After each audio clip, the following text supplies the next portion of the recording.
Good morning बच्चों, आपका स्वागत है मेरे चैनल शॉर्ट टर्म पे। उम्मीद कर रहा हूँ आप लोग स्वस्थ होंगे और अच्छे से तैयारी कर रहे होंगे। हम स्टैटिक्स के 20-22 क्वेश्चन कर चुके हैं। सारे previous years one of the best question है। चैनल पे जाना, प्लेलिस्ट खोलना, सारे क्वेश्चन आपको मिल जाएंगे।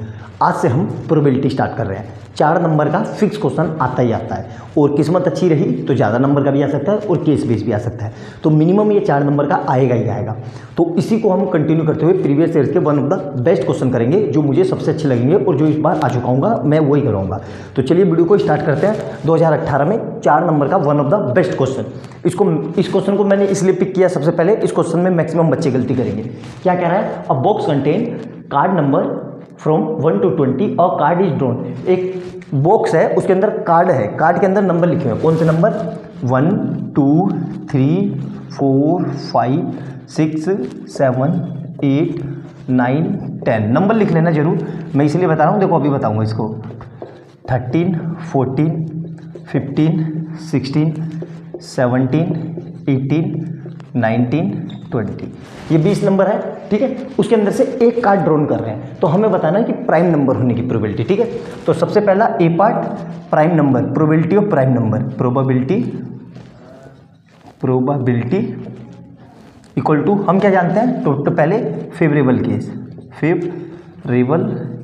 केस अपॉन टोटल केस, ठीक है। अब देखो ध्यान से, ए पार्ट के लिए प्राइम नंबर, तो प्राइम नंबर क्या होता है? देखो ध्यान से, प्राइम नंबर आपको पता होना चाहिए। प्राइम नंबर वो होते हैं जो अपनी टेबल में आते हैं और 1, या ऐसे समझो देसी लैंग्वेज में सबसे बढ़िया, जिसके एग्जैक्टली 2 फैक्टर हो। 2 फैक्टर कौन सा? 1 और नंबर इटसेल्फ। तो सबसे पहला प्राइम नंबर 2, 1 नहीं होगा। क्यों? 1 is neither prime nor composite, याद रखना, इसलिए 1 पे मैंने गोला बना दिया। तो प्राइम नंबर कौन कौन से होंगे? 1 3 5 7, फिर उसके बाद 11 13, फिर कौन सा आएगा? 17 और 19, ठीक है। तो कितने नंबर मिले? काउंट कर लो यहाँ पे, 1 2 3 4 5 6 7 8। तो हमारा पहले का आंसर क्या आ जाएगा? फेवरेबल केस कितने हैं? 8। फेवरेबल केस कितने हैं? 8। और टोटल केस कितने हैं? 20। तो या में ये आप करके लिख के दिखा देना। तो ये इससे कट जाएगा, किससे? तो कितना आया ये? 4 से कटा, तो 4 2 जा 4 5 जा, ठीक है। तो पहले वाले का आंसर आ गया 2 का। अब दूसरा क्या होगा? Composite number. अब बच्चे क्या करेंगे? जो प्राइम नहीं है वो कंपोजिट है, सिंपल सी बात है। तो यहाँ पे 8 ले लिया तो सीधा 12 ले लेंगे। तो दूसरे वाले का आंसर क्या लिख देंगे वो? ध्यान से देखना। तो प्रोबेबिलिटी दूसरे वाले की, प्रोबेबिलिटी, ठीक है। दूसरे वाले की प्रोबेबिलिटी क्या लिख देंगे वो? क्या लिख देंगे? 12/20। गलत हो जाएगा। क्यों? 1 is neither prime nor composite. तो एक नंबर तो ना तो प्राइम है ना कंपोजिट है, और 8 नंबर प्राइम हो गए। तो टोटल कितने नंबर हो गए? 9 नंबर। बचे कितने नंबर? 11 नंबर। तो जो 11 नंबर होंगे वही कंपोजिट नंबर होंगे। पहली बात मैं ये बता दूं, कंपोजिट नंबर क्या होते हैं? जिसके 2 से ज़्यादा फैक्टर हो। ध्यान रखना, 2 से ज़्यादा कितने भी हो मतलब नहीं है। कंडीशन क्या है कि 2 नंबर विच है मोर देन 2 फैक्टर। तो जैसे मैंने ले लिया 4 के क्या क्या फैक्टर होंगे? 4 1 से भी डिवाइड होगा, 2 से भी डिवाइड होगा और 4 से भी डिवाइड होगा। तो यहाँ पे 2 से ज़्यादा फैक्टर मिल गए ना। उसी तरीके से 9 के 10 के देख लो, 10 किसके से डिवाइड होगा? 1 से 2 से 5 से 10 से। तो 10 इटसेल्फ अपने आप से डिवाइड होगा। तो यहाँ पे टोटल आंसर क्या आ जाएगा मेरा? 11/20। अब देखो ये कटेगा नहीं, क्योंकि ऊपर प्राइम नंबर आ गया, ठीक है।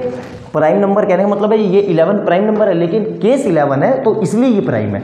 तो दोनों पार्ट समझ में आ गए, यही हमारा आंसर आ गया। अब तीसरा आंसर देखो ध्यान से।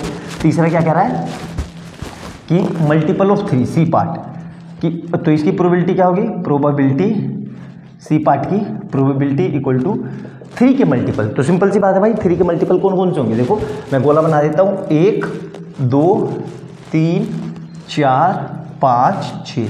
कितने केस मिले? 6। और टोटल केस कितने हैं? 20। तो आंसर क्या आ जाएगा मेरा? 6/20। और इसको हमने 2 से काट लिया तो 3/10। और फर्दर इसको क्या लिख सकते हो? 0.3। तो ये भी आंसर मेरा बिल्कुल सही है। तो देख लिया आपने 4 नंबर का कितना हल्का सा क्वेश्चन था। 2018 में 4 नंबर का आया है। ऐसे ही करना है, इसको कोई मुश्किल नहीं है। तो आराम से नोट डाउन करना, एक एक स्टेप जो मैंने बताया उसको नोट डाउन करना। कॉपी पेन उठा के उसमें लिख लेना क्वेश्चन को, और आंसर भी लिख लेना, ताकि जब आप इसको रिवीजन करोगे तो सिर्फ पेज पलट के देखोगे तो क्वेश्चन आपके सामने रहेगा। तो आपको क्वेश्चन इधर उधर देखने के लिए एक्स्ट्रा मेहनत नहीं करनी पड़ेगी, आपका टाइम बचेगा। आई बात समझ में? तो अच्छे से देखना। वीडियो अच्छी लगे तो लाइक एंड सब्सक्राइब कर लेना और बेल आइकन दबा लेना, कि जैसे मैं कोई नई वीडियो डालूँ उसका नोटिफिकेशन तुरंत मिल जाए। मिलते हैं अगली वीडियो में बहुत ही प्यारे क्वेश्चन के साथ। बाय बाय दोस्तों।